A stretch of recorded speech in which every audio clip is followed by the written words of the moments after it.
Friends, आप सभी का हरे कृष्णा चैनल में स्वागत है। तो फ्रेंड्स, माता अन्नपूर्णिमा की कथा सुनने से पहले आपको भोजन नहीं करना होता है और आपको निराहार ही रहना पड़ता है, तब ये कथा सुननी चाहिए। तो चलिए कथा शुरू करते हैं। सबसे पहले फ्रेंड्स, हम अपने हाथ में चावल या पुष्प के दाने लेंगे और उससे पहले हम यहाँ पर एक जल का लोटा लेंगे और हाथ में पुष्प या हम चावल अक्षत के दाने ले लेंगे, क्योंकि खाली हाथ हमें कभी भी कथा नहीं सुननी होती है। इसके बाद हम कथा आरंभ करेंगे। काशी निवासी धनंजय की पत्नी का नाम सुलक्षणा था और तो अन्य सांसारिक सुख प्राप्त थे, परंतु उसे निर्धनता ही एकमात्र दुख का कारण थी। ये दुख उसको हर समय सताता रहता था।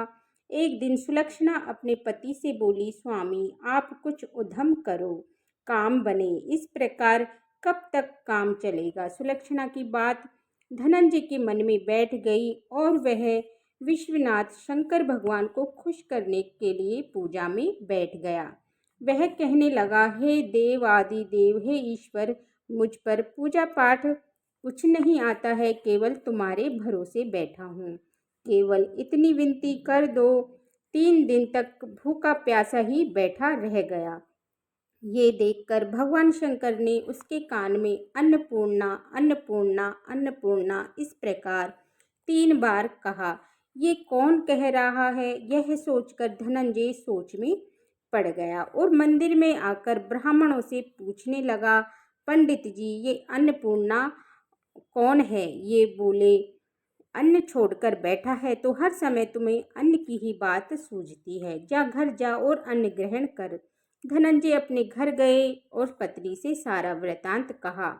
वो बोली, हे नाथ, चिंता मत करो, स्वयं शंकर जी ने ये मंत्र दिया है, वे खुद ही इसका खुलासा करेंगे। आप जाकर फिर उनकी आराधना करो। फिर जैसा का तैसा पूजा में बैठ गया। रात्रि में शंकर जी ने आज्ञा दी कि तू पूर्व दिशा में जा और वहाँ इसका योग लगेगा और तू सुखी रहेगा। महादेव बाबा का कहना मानकर वह पूर्व दिशा को चल दिया और वह अन्नपूर्णा अन्नपूर्णा अन्नपूर्णा कहता जाता और रास्ते में फल खाता जाता, झरनों का पानी पीता जाता। इस तरह कितने ही दिन वह चलता रहा। वहाँ उसे एक स्थान पर चांदी से चमकती मन की शोभा देखने में आई। सुंदर सरोवर देखने में आया और उसने देखा कि उसी के किनारे कितनी ही अप्सराएं झुंड बनाए बैठी हैं। उनमें से एक कथा कहती थी और सब माताएं अन्नपूर्णा अन्नपूर्णा इस प्रकार बार बार कहती थी। वह अगहन मास की उजियारी थी। आज से ही इस व्रत को आरंभ किया था। जिस शब्द की खोज के लिए वह घर से निकला था, आज उसी सुनने को मिला। धनंजय उसके पास जाकर पूछता है कि हे देवियों, आप ये सब क्या कर रही हैं? वे बोले, हम माता अन्नपूर्णा का व्रत करती हैं। और धनंजय बोला, इससे क्या होता है? यह किसने किया भी है या नहीं, और इसको कब किया जाए, इसको समझाकर मुझसे कहिए। वे कहने लगी, इस व्रत को सभी कर सकते हैं।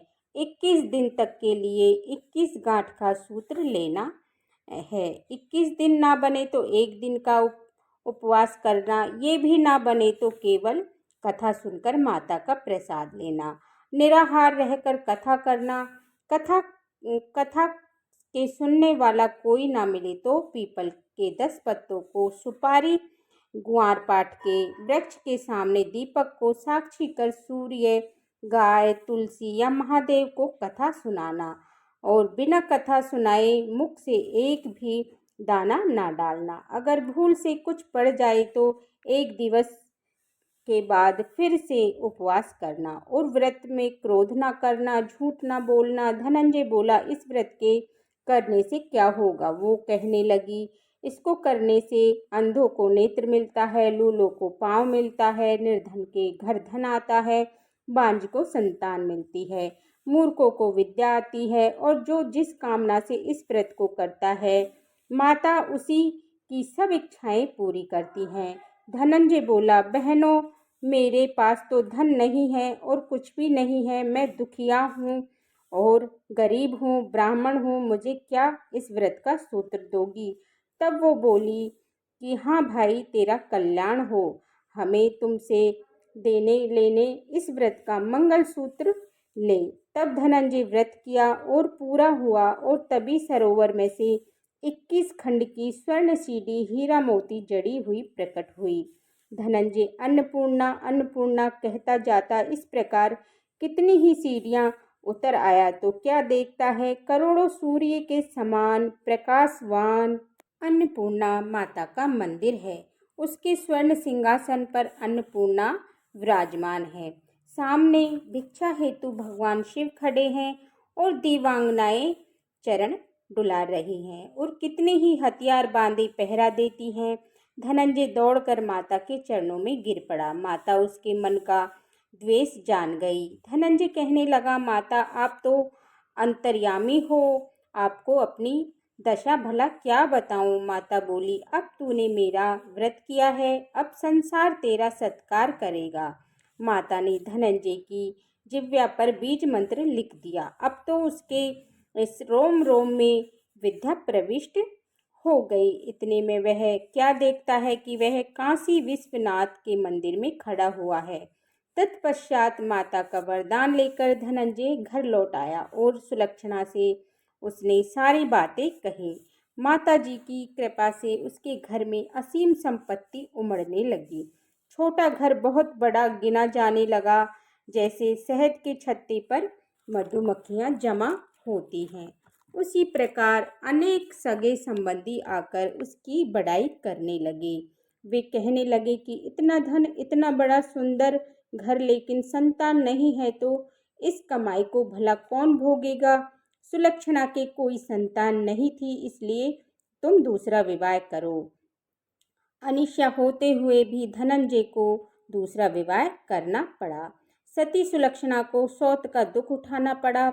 इस तरह दिन बीतते गए। फिर अघन मास आया और नए बंधन में बंधे पति ने सुलक्षणा ने कहलवाया कि व्रत के प्रभाव से हम सुखी हुए हैं और इस कारण इस व्रत में हमें नहीं छोड़ना चाहिए।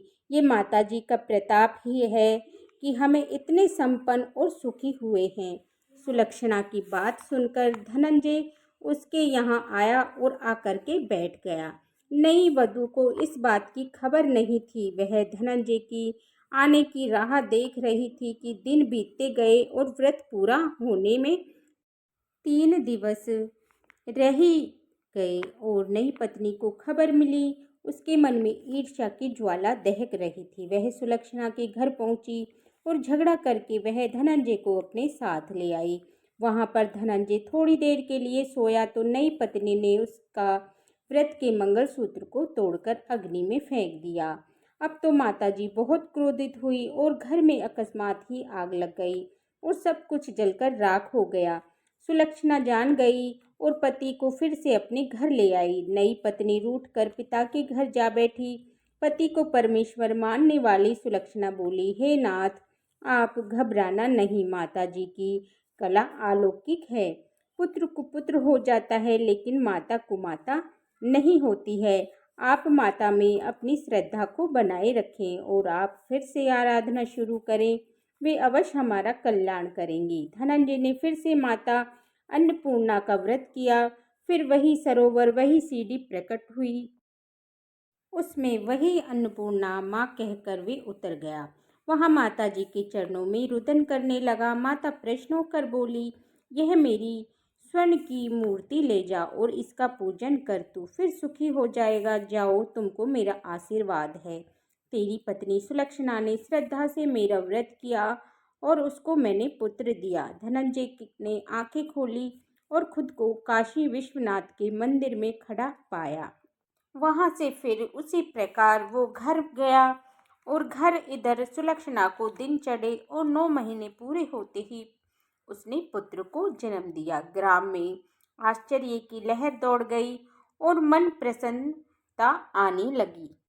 इसी प्रकार उस ग्राम की निसंतान सेठ के घर पुत्र होने से उसने माता अन्नपूर्णा का मंदिर बनवाया, जिसमें धूमधाम से माता जी पधारे, यज्ञ करवाया और धनंजय को आचार्य पद दिया गया और आजीविका के लिए दक्षिणा और रहने के लिए बड़ा सुंदर भवन बनवा दिया।